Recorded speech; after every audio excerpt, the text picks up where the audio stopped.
സുഭാഷിതം.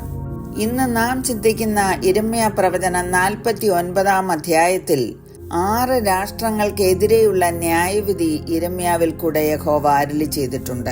യഹൂദാജനം വിഗ്രഹാരാധനയും പാപവും വിട്ട് മനം തിരിഞ്ഞ് ദൈവത്തിങ്കിലേക്ക് മടങ്ങി വരണമെന്നും മനം തിരിയാത്തവർക്കുള്ള ന്യായവിധിയാണ് 2 അധ്യായം മുതൽ 45 അധ്യായം വരെ യിരെമ്യാവ് മുന്നറിയിപ്പ് കൊടുത്തുകൊണ്ടിരുന്നത്.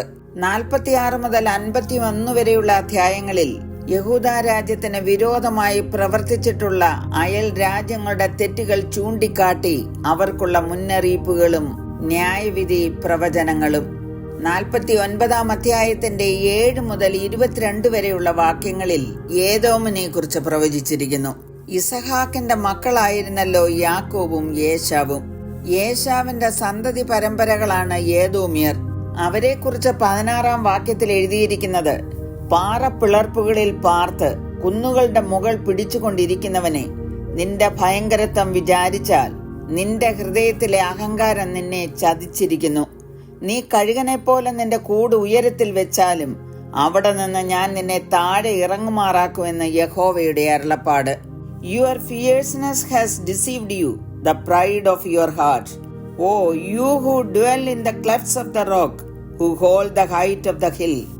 Though you make your nest as high as the eagle, I will bring you down from there, says the Lord. ഏദോമ്യർ പാർത്തിരുന്നത് പർവ്വത നിരകളിലും പാറക്കെട്ടുകളുള്ള സ്ഥലങ്ങളിലുമായിരുന്നു.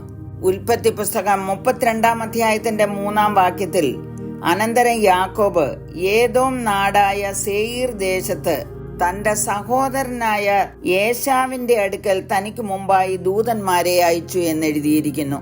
ആവർത്തന പുസ്തകം 2:5 സേയീർ പർവ്വതം ഞാൻ ഏശാവിന് അവകാശമായി കൊടുത്തിരിക്കുന്നു എന്നെഴുതിയിരിക്കുന്നു. ഏദോമ്യർക്ക് എന്നും യാക്കോബിന്റെ സന്തതി പരമ്പരകളോട് വിദ്വേഷമുണ്ടായിരുന്നു. അവർ ഭയങ്കരരും അഹങ്കാരികളുമായിരുന്നു. കനാൻ ദേശത്തേക്ക് യാത്ര ചെയ്തുകൊണ്ടിരുന്ന ഇസ്രായേൽ ജനത്തെ ഏദോമ്യർ അവരുടെ ദേശത്തുകൂടെ കടത്തിവിട്ടില്ല. അവർ വിഗ്രഹാരാധികളായിരുന്നു എന്ന് വചനം പറയുന്നു. ഏദോമ്യർ ഇസ്രയേലിനെ ആക്രമിക്കാൻ ശ്രമിച്ചെങ്കിലും പരാജയപ്പെട്ടതായി 2 ദിനവൃത്താന്തം 20:22 രേഖപ്പെടുത്തിയിരിക്കുന്നു. കഴുകൻ എപ്പോഴും ഉയരത്തിലാണ് കൂടുകൾ വെക്കുവാറുള്ളത്. അതുപോലെ ഏദോമ്യർ പാറപ്പിളർപ്പുകളിലും ഉയരമുള്ള കുന്നുകളിലും പാർക്കുന്നത് കൊണ്ട് അവർക്ക് ശത്രുക്കളെ ഭയപ്പെടുവാനില്ല എന്നുള്ള ഹുങ്കാരവും അഹങ്കാരവും ദൈവം താഴെ ഇറക്കും എന്നുള്ളതാണ് പ്രവചനം. പ്രിയമുള്ളവരെ, ഈ ദൃഷ്ടാന്തം നമുക്ക് എന്താണ് മനസ്സിലാക്കി തരുന്നത്? പാരമ്പര്യം അനുസരിച്ച് പാറമേൽ അടിസ്ഥാനപ്പെട്ടിരിക്കുന്നു എന്ന് അവകാശപ്പെട്ടാലും ഹൃദയത്തിലെ ഹുങ്കാരവും അഹങ്കാരവും ദൈവം അനുവദിക്കുന്നില്ല. ദൈവം എപ്പോഴും മനുഷ്യന്റെ ഹൃദയമാണ് നോക്കുന്നത്. യിരെമ്യാവ് 17:10 പറയുന്നു: യഹോവയായ ഞാൻ ഹൃദയത്തെ ശോധന ചെയ്ത് അന്തരംഗങ്ങളെ പരീക്ഷിച്ച് ഓരോരുത്തന് അവനവന്റെ നടപ്പിനും പ്രവൃത്തിയുടെ ഫലത്തിനും തക്കവണ്ണം കൊടുക്കുന്നു. ജ്ഞാനി പറയുന്നു: ഗർവമുള്ള ഏവനും യഹോവയ്ക്ക് വെറുപ്പ്, അവന് ശിക്ഷ വരാതിരിക്കയില്ല എന്നതിന് ഞാൻ കൈയടിക്കുന്നു. മനുഷ്യന്റെ ഗർവം അവനെ താഴ്ത്തിക്കളയും, മനോവിനയമുള്ളവനോ മാനം പ്രാപിക്കും. നാം എങ്ങനെ ആയിരിക്കണമെന്ന് 1 പത്രോസ് 5:5 പറഞ്ഞിരിക്കുന്നത്: എല്ലാവരും തമ്മിൽ കീഴടങ്ങി താഴ്മ ധരിച്ചുകൊള്ളുവീൻ. ദൈവം നിഗളികളോട് എതിർത്ത് നിൽക്കുന്നു, താഴ്മയുള്ളവർക്കോ കൃപ നൽകുന്നു.